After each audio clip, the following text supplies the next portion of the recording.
Welcome everybody back to Spin Rack. Today is Mars in the house. Of course, Cal and Petey, those guys couldn't make it. Don't know what's happening. They could have been picked up in a sweep. But hey, that's just me postulating. I don't know what happened, all right? But hey, today we're here to talk about what? Loki #1.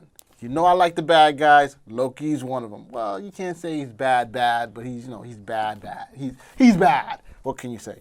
And I'm just saying, took a look at the comic. Very interesting start.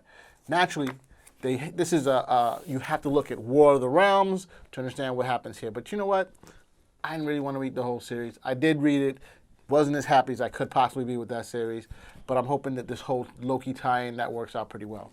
I'm not big in these huge superhero combinations, and sometimes they don't make a lot of sense. Some of them are really good, some of them are just not. But hey, that's for another review. We're talking about Bad Boy Loki. This is the same Loki who's going to be having his own show coming up on Marvel. This is the same Loki who disappeared at the end of Endgame, and we don't know what happened to him.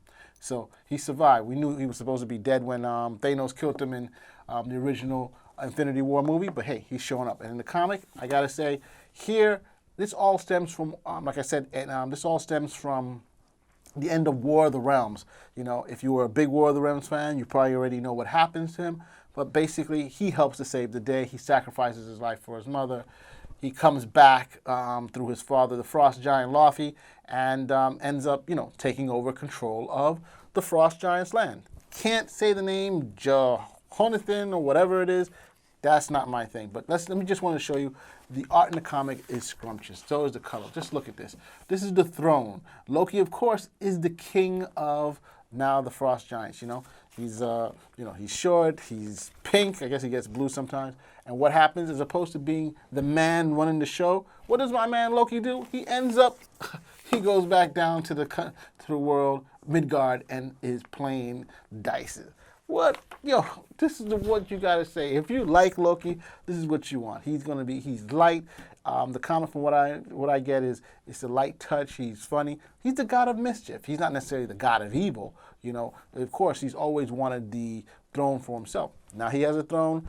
Thor has a throne. At the end, Thor is now the All-Father, and so he's the All-Father in Asgard, and he's the king of the Frost Giants. But as you can tell, what's great to be king of Frost Giants? It's like being the king of Antarctica. There's nothing there but penguins. Yeah, the Frost Giants there, but not exactly they're not gonna have a huge nightlife. And we know our boy Loki.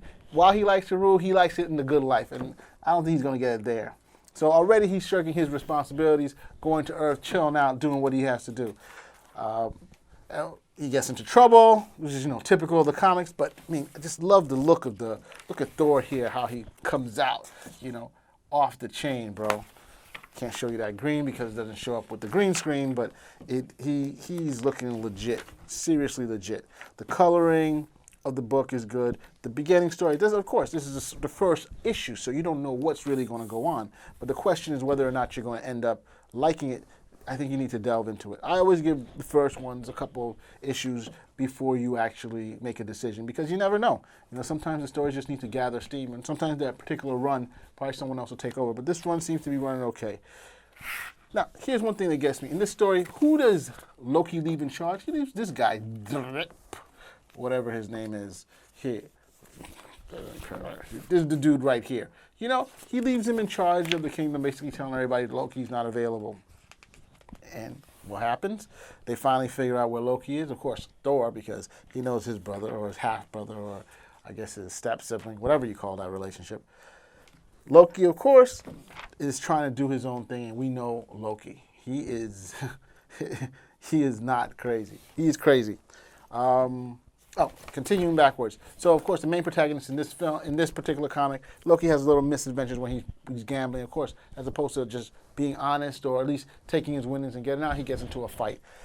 In the other end, the main protagonist or antagonist in this story is Nightmare. Nightmare comes into his realm of the Frost Giants. He said, hey, let me add it to my portfolio of lands that I'm running. But it doesn't work out because the brothers Thor, the brothers Asgard, or brothers whatever you want to call them, they come together and take care of them. And Loki's powerful in his own right. By the way, Loki has the Norn stones. And supposedly those are one of the most powerful stones in the Asgardian universe. and he's used to look into the time and stuff like that. But he's using it to make, I guess, an avatar, not even an avatar, to create a frosted man, Frosty the I don't know what to call him, the Frosty the frost giant king sitter. Hey, all I gotta say is it's an interesting comic. Take a look at it. We don't know where it's going. We always are in for the ride, at least the beginning, and see what's going on. But I think Loki was enjoyable. My thumbs up. Spin Rack out.